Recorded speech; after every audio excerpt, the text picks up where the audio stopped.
E se os fenômenos que a gente chama de espirituais não fossem, assim, sobrenaturais? E se eles fossem, na verdade, naturais, regidos por leis da física que a gente simplesmente ainda não entende direito? É uma ideia bem ousada, né? Tentar unir dois mundos que parecem não ter nada a ver um com o outro. Será que dá para explicar uma prece, a intuição ou até a comunicação com espíritos usando a ciência? Tipo, com eletricidade, magnetismo, biologia? Essa é a pergunta central que a gente vai explorar hoje. Então vamos lá. Em 1968, um autor chamado Carlos Torres Pastorino lançou um livro bem diferente, Técnica da Mediunidade. E a proposta dele não era nem um pouco religiosa. A ideia era ser técnica mesmo, quase um manual de instruções para explicar a mediunidade usando a física daquela época. Para começar a construir essa ponte entre o físico e o espiritual, o Pastorino parte de um conceito bem básico da física. Sabe, uma coisa que todo mundo aprende na escola. Só que ele aplica isso a algo muito, mas muito mais abstrato, o nosso pensamento. A base de tudo é um pêndulo, bem simples. O movimento de um lado para o outro, isso é uma vibração. Agora, o caminho completo, de ida e volta, isso é uma oscilação.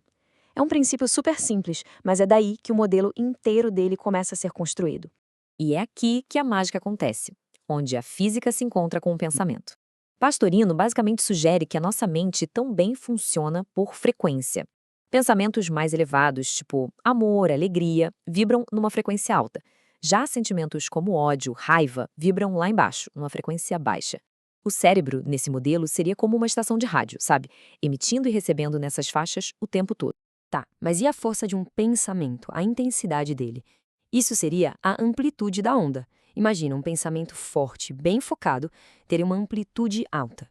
Já um pensamento mais fraco, disperso, teria uma amplitude baixinha. Ou seja, não é só a qualidade do pensamento que importa, mas a intensidade também. Beleza. Se uma pessoa funciona como uma emissora de rádio, o que acontece quando várias se juntam? Aí a analogia muda um pouco e vira de um circuito elétrico. Antes de continuar, vamos guardar um termo técnico: acumulador. É basicamente qualquer aparelho que armazena energia para usar depois. Pensa numa pilha recarregável, numa bateria. É isso. Guarda essa ideia. Porque, segundo o Pastorino, cada um de nós é um acumulador de energia. A gente armazena a nossa própria energia, que ele chama de espiritual ou eletromagnética.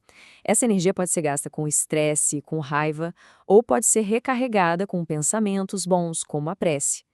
A implicação aqui é que nosso estado mental tem um efeito físico-energético direto na gente. E o que acontece quando um grupo se junta, então? Bom, de acordo com o modelo, se várias pessoas se reúnem com um objetivo em comum, elas meio que conectam seus acumuladores individuais.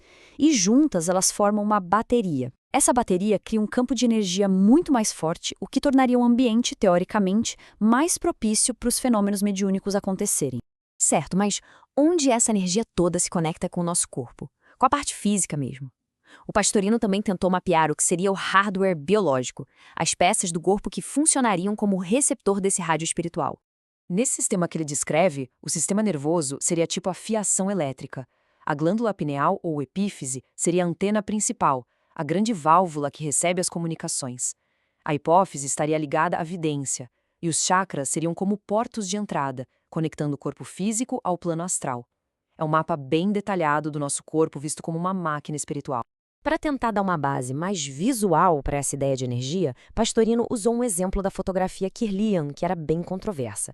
Na interpretação dele, a imagem de uma folha recém-colhida mostra essa aura vibrante, cheia do que ele chama de elétrons, ou energia vital.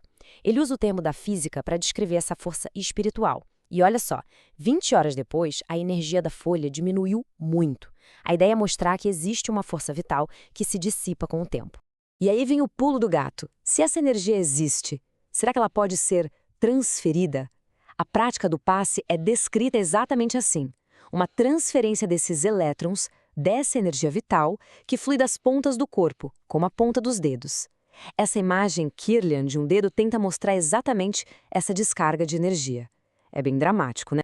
E tudo isso leva a gente para a conclusão mais uau, a mais radical do modelo do Pastorino. Porque se tudo é frequência, vibração e energia, então a moralidade deixa de ser só um conceito religioso e passa a ser também uma lei da natureza. Dentro dessa lógica, ser uma pessoa boa, perdoar, amar, não são apenas virtudes morais. São, na verdade, forças científicas. São ações práticas que teriam um efeito real, quase mensurável, na frequência vibratória de alguém. A citação do próprio autor resume isso de um jeito perfeito. Olha só, ser bom, perdoar e amar não são virtudes religiosas, mas forças científicas que permitem à criatura uma elevação de vibrações e uma ascensão a planos superiores. A bondade aqui é quase uma forma de engenharia espiritual. E isso tudo deixa a gente com uma pergunta bem forte para refletir. E se a moralidade fosse de fato uma forma de física? Se cada pensamento, cada sentimento que a gente tem estivesse literalmente moldando a nossa realidade energética? É uma ideia que, no mínimo, dá o que pensar sobre o poder que existe dentro da nossa própria mente.